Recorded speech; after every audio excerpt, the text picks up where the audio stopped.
बिस्मिल्लाहिर्रहमानिर्रहीम। अस्सलाम वालेकुम व्यूवर्स। आज मैं आप लोगों के लिए बहुत ही मज़ेदार सी टमाटर की चटनी की रेसिपी लेकर आई हूँ, जिसको आप बना के स्टोर करके रख सकते हैं हफ्ता 10 दिन के लिए। इसके अलावा आप इसको सर्व कर सकते हैं मंदी राइस के साथ, सर्व कर सकते हैं पुलाव के साथ, टिक्कों के साथ, पकोड़ों के साथ, और इसके अलावा बिरयानी के साथ भी इसको सर्व किया जा सकता है। तो इस वीडियो को लास्ट तक ज़रूर देखिएगा।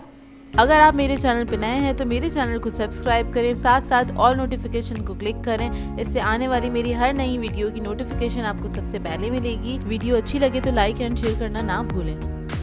तो चलिए ये वीडियो स्टार्ट करते हैं। तो एक मैंने ब्लेंडर ले लिया है, इसके अंदर हम ऐड कर देंगे ज़ीरा 1 टेबल स्पून के बराबर।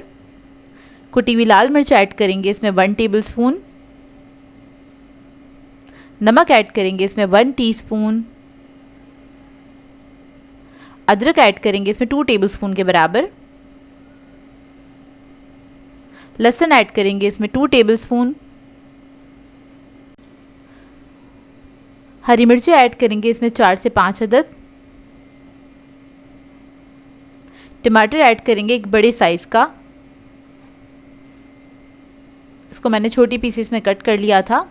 अब हरा धनिया पुदीना ऐड करेंगे 1 कप के बराबर। आधा कप पुदीना है मेरे पास और आधा कप हरा धनिया है। हरा धनिया को मैंने डंडियों समेत लिया था और ये ऐड कर देंगे इसके अंदर। इसके बाद हम थोड़ा सा पानी ऐड करेंगे और इसको ब्लेंड कर लेंगे। बहुत ज़्यादा पानी नहीं ऐड कीजिएगा, बस हम इसके अंदर ऐड करेंगे 1/4 कप के बराबर पानी और इसको हम ब्लेंड कर लेंगे अच्छी तरीके से। और बहुत आसानी से ये चटनी बनके तैयार हो जाती है।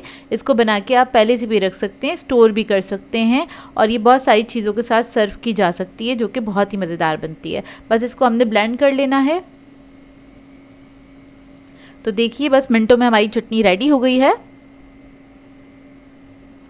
और इधर मैं आपको दिखा देती हूँ उसका टेक्सचर।